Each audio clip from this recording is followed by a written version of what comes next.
Are you ready for the compost video? Okay, so this is going to be talking about managing a compost pile in your backyard or in your outdoor space. That could be at maybe you have a garden plot in a community garden. Maybe that's an apartment building has some land that you can have a bin for. They allow you to do that. So managing a backyard compost pile, outdoor compost pile. Let's use accessible language. So thinking about that starts with where my old video left off, in that my compost scraps are in the freezer because that's where I keep them. So things headed for the backyard compost pile today. Sometimes I sort these out and take things out and put some in the city and some in the backyard pile. But these are all pretty good candidates for the backyard pile, aside from this peach having a sticker on it. I have some eggshells in here. Eggshells are really great. They add calcium and stuff to your pile. There's some like butts of kale and butts of zucchini, avocado skins, apple cores, various stuff. So again, what you want to do in your backyard pile is really focus on like vegetable scraps and plants to break down back there, instead of meats, oils, fats. Those are things you really want to make sure you're sending to a commercial facility, whether that's through a home pickup, maybe you have city composting bin at your house, or that's dropping off somewhere. Those piles get a lot hotter. They bake to a certain number of degrees for a certain amount of time to kill bad bacteria. And your backyard pile does not get hot enough to kill those dangerous bacteria. So you really want to stick to kind of plants and plant-based matter. So, eggshells are fine. Coffee grinds, any sort of leftover dinner, if it's like pasta and stuff, carbohydrates, that would be fine. Just not anything that would have like meat sauce or that kind of stuff. So stick to kind of your plant-based materials and you should be good. Sometimes I kind of pick things out, like even this peach, I'll throw it in there today, but like things that have big pits, or they're just too hard or too big, they don't break down very quickly, so I usually send those to the municipal composting just because they have a better setup to break down that material, and I just don't like seeing the same avocado pit for a year and a half. Sometimes it takes a long time to get through that stuff, like corn cobs too. If you break them into small pieces, they'll break down, but they just take forever, and you just stare at those corn cobs forever.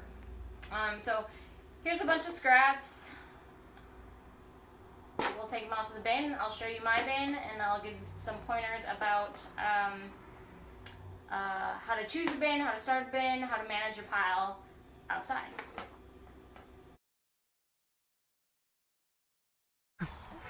So I'll bring you to our backyard bin.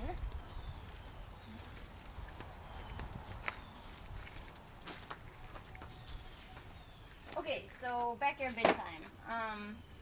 So one thing is, I'll do the easy part first, and that's just like putting this in your bin. So what I do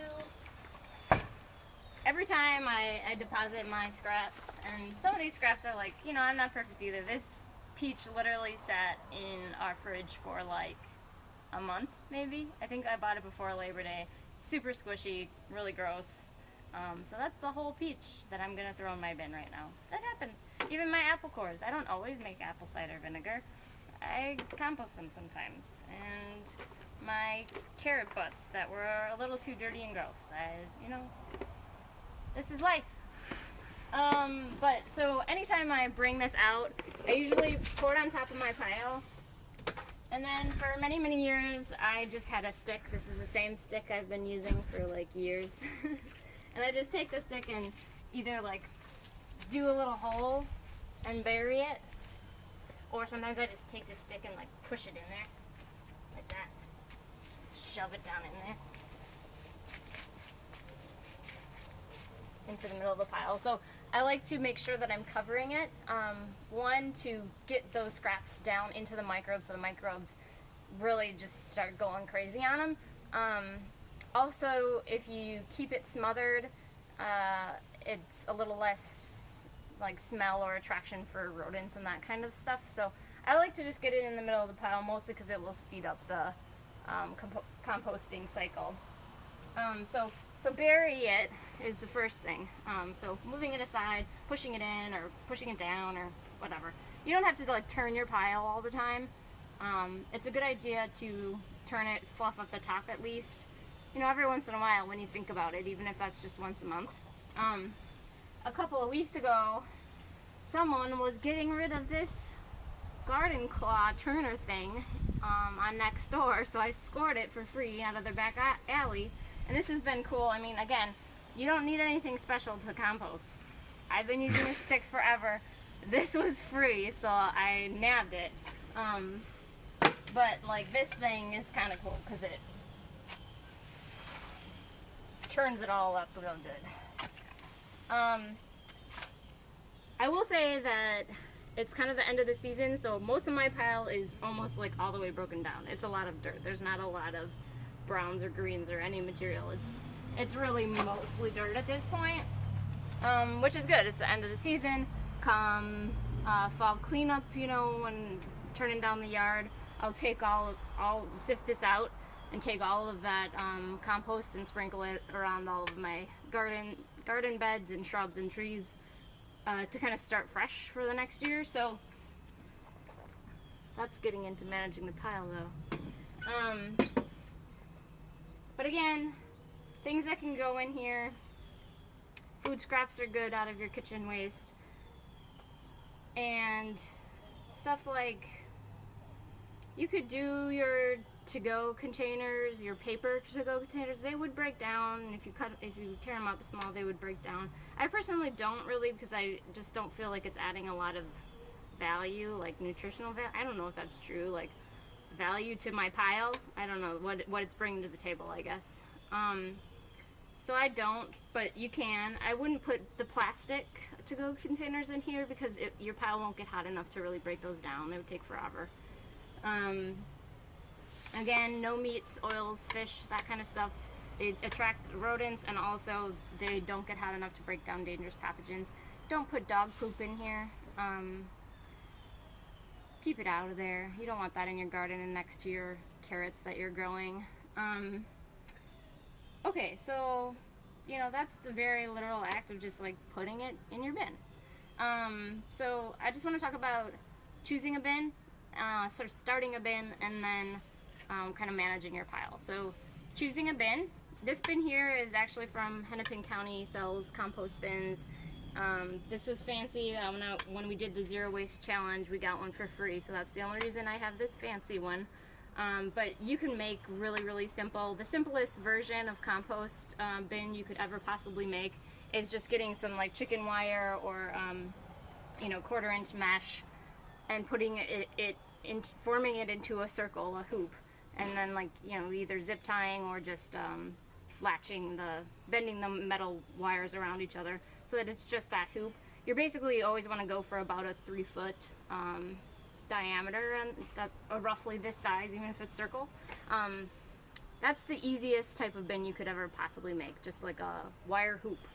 What's kind of nice about those kinds of bins is you could, when you toss your pile or sift your pile or work in your pile, you can just like take the metal surround off of your pile and do what you need to do and start your pile next door and then put it back in. So it's really easy to kind of like sift it around and get in your bin without being confined to one spot.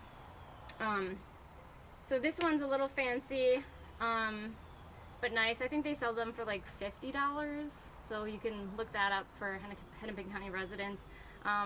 RAM Recycling Association of Minnesota does an annual compost bin and rain barrel sale. Usually happens in the spring. You can keep your eye out for that. They sell good barrels. If you're a Ramsey County resident, they offer a $20 discount off of compost bins, so check that out. The only thing I'll also say about bin choice is Some cities and counties require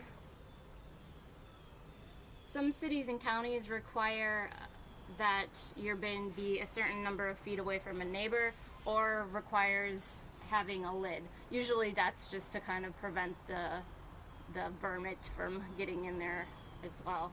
So it's sometimes worth just making sure if your city has any requirements of what your bin needs to look like. So that's something to keep in mind. So choosing your bin, there are all kinds of bins out there. You can absolutely DIY one. I've seen ones that are just made out of pallets, wooden pallets. Just screw 4 together, you're great. Any sort of wire mesh, that's easy, or you can buy really fancy ones. There are like ones that tumble, so that turns for you. I really like to encourage folks, and I will always, for myself, choose a bin that makes contact with the ground. So I like that because that's where all of the microbes and critters and things that are gonna do your pile good come from. So I want that connection. I want that ground connection for that soil to really invite those critters in, versus something that is tumbling and doesn't have that ground connection. You'll still get them, you'll still get the bugs and critters and microbes, but I just feel like this is a natural process. It should be like attached to the ground. I get that there's also like convenience in just rolling something rather than tossing something, so that's kind of up to you, but that's kind of where I would put in a point of consideration. So that's kind of pick your bin, choose your bin, find your spot, make sure your city doesn't have any rules about it. In starting a bin, basically you, as I said before, you kind of want that like 3-foot diameter. So for a backyard bin, that's around the size that's going to do your best work in terms of getting that center warm enough to help break down, and also manageable enough to like turn and that kind of stuff. When you're starting a bin like this, it's a great idea to start with a base layer of sticks. To start kind of, they're going to end up being the thing that doesn't break down right away, but will act as a mesh and filter for the soil that starts to break down. So what you'll end up kind of creating is the large debris on top, and then as it breaks down more and more, that will fall through to the bottom. So that's something that, I mean, my pile is just very broken down right now. It's the end of the year.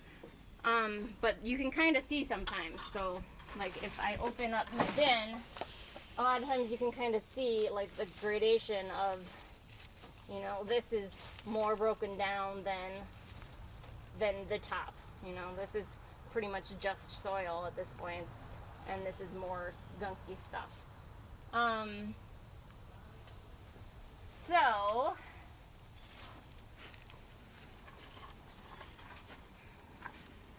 you can see that progress. So starting your bin, if you start with that layer of sticks, it just kind of helps the process, I think. And then in terms of managing your bin, the thing is a well-maintained pile, it shouldn't be stinky, it shouldn't be gross, it shouldn't be yucky or moldy or slimy. It should just smell like fresh earth. So a couple of things to do to make sure that happens is when you're composting, we talk about the greens and the browns. So the greens are your kind of living plant material, so that would be your food scraps. And then browns are your dead, usually plant materials. So that would be like your brush, your twigs, your leaves, your you could use cardboard.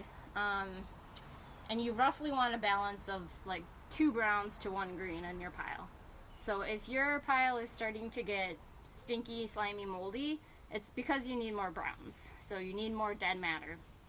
The good news is there's a couple of tips for dead matter.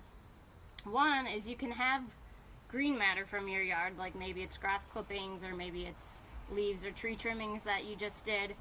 You could leave it on the sidewalk and let it brown before putting it into your pile so that you have brown. Sometimes in the middle of the season it's hard to come by brown. Like brown is, it's a scarce resource, it feels like. Meanwhile, you're chopping up all your vegetables and you have tons of greens. So there are ways to get creative about the browns, as well as cardboard. You can rip up cardboard or papers and use that for your compost as browns.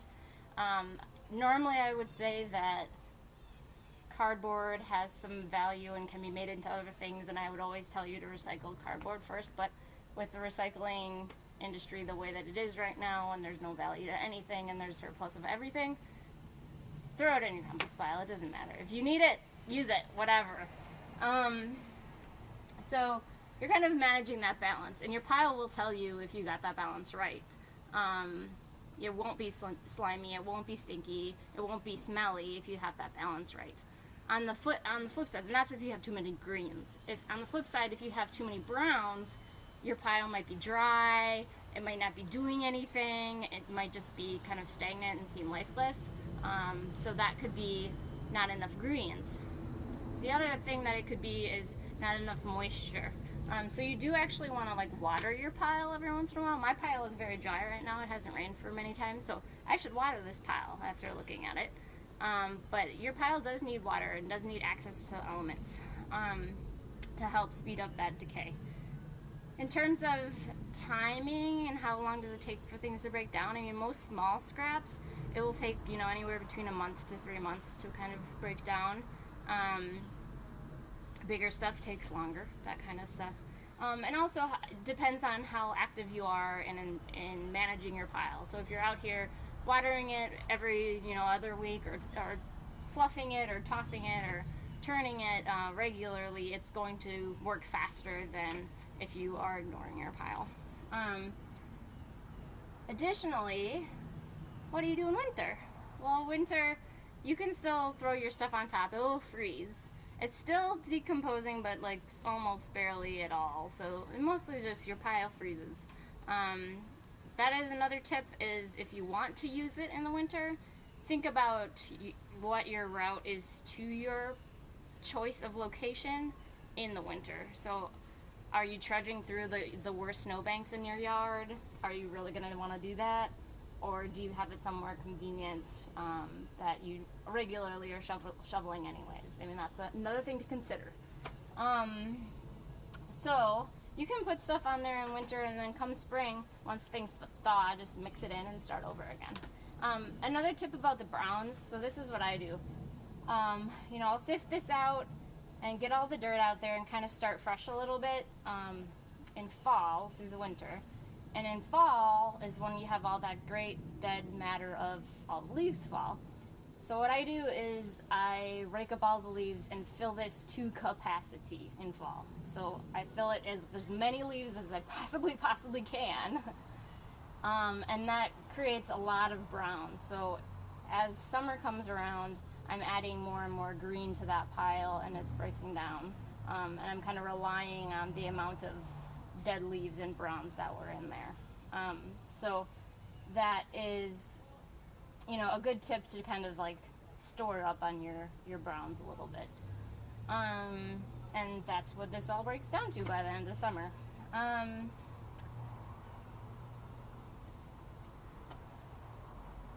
Is that good?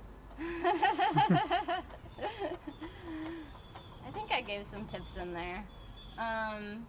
Turn your pile, needs access to the elements, needs to be watered. Make sure you maintain that balance of roughly 2 to 1 browns to greens. Don't put meat and bones and oils in your pile. It won't break down. You don't need anything fancy. Use a stick, use just chicken wire. You don't need to buy the most glamorous bin, though you can if you want to. Yeah, and just, you know, play around with it. It's totally doable. It doesn't it doesn't have to be a lot of work. It can be as much work as you want out of it, and depending on you know, how much you want to harvest, and if you want to put, you know, tons in your gardens. You know, I have like lots and lots of garden beds. I could be throwing way more into this and getting way more compost out of it and never buy compost ever again in my life. So that's a possibility, and what you end up with is this really nutrient-rich soil. The cool thing about composted soil is adding it to your beds, whether churning it in or even just layering it on top. Not only is it just great for your plants, but it actually improves the condition of the existing soil. So if you have sandy soil, composted soil will bond with that sandy soil to make it a little more rich and have more organic matter. But if you have like clay soil, adding compost in will actually kind of act like adding sand in, where it will help drainage and help break up the clay a little bit. So it kind of is a fix-all for any soil conditions that you might have in your gardens or your yards. Throwing in that composted soil can really improve the conditions. So it's worth doing. If you ever have any questions, feel free to reach out. And I totally believe you can do it.